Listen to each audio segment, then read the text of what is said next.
Hello, ഇന്നത്തെ topic നമ്മുടെ മുട്ടിൻ്റെ ലിഗ്മെൻറ്റ് ഇഞ്ചുറിനെ പറ്റിയാണ്.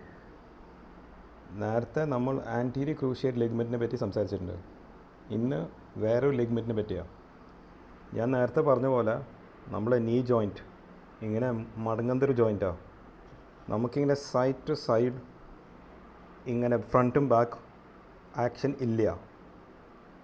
സൈഡ് ടു സൈഡ് മോഷൻ വരാതിരിക്കാൻ നമുക്ക് രണ്ട് സൈഡിൽ ഇങ്ങനെ ലിഗ്മെൻറ്റ്സ് ഉണ്ട്. ഈ സൈഡിലത്തെ ലിഗ്മെൻറ്റ് പൊട്ടിയാൽ എന്താ പറ്റുക? മുട്ടി ഇങ്ങോട്ടേക്ക് പോകും. അതായത് തൊടയുടെ ഉൾഭാഗത്തൊരു ligament MCL, medial collateral ligament.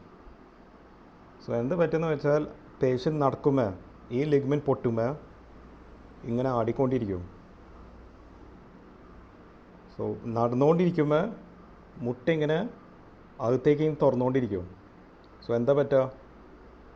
എല്ലുകൾ തമ്മിൽ ഒരയാൻ തുടങ്ങും, തേയ്മാനങ്ങൾ വരും. അതുകൂടാതെ ബാക്കിയുള്ള ലിഗ്മെൻറ്റ്സ്, ഒരു ലിഗ്മെൻറ്റ് ലൂസായാൽ ബാക്കിയുള്ള ലിഗ്മെൻറ്റ്സ് ലൂസാവാൻ തുടങ്ങും. ഇപ്പം എൻ്റെ ഷർട്ട് കീറി പോകുന്ന പോലെയാണ്. 2-3 തുന്നൽ വിട്ടാൽ കൈ അനക്കിക്കൊണ്ടിരുന്നാൽ തുന്നൽ മൊത്തമായിട്ട് പോകും. Same principal. ഒരു ലിഗ്മെൻറ്റ് പോയാൽ നമ്മളത് ശരിയാക്കിയിട്ടില്ലെങ്കിൽ ബാക്കിയുള്ള ലിഗ്മെൻറ്റ്സൊക്കെ പൊട്ടിപ്പോകാൻ തുടങ്ങും. ഇതിൻ്റെ ഡയഗ്നോസിസ് നമ്മളത് പരിശോധിച്ചിട്ടാണ് മനസ്സിലാക്കാൻ പറ്റാം.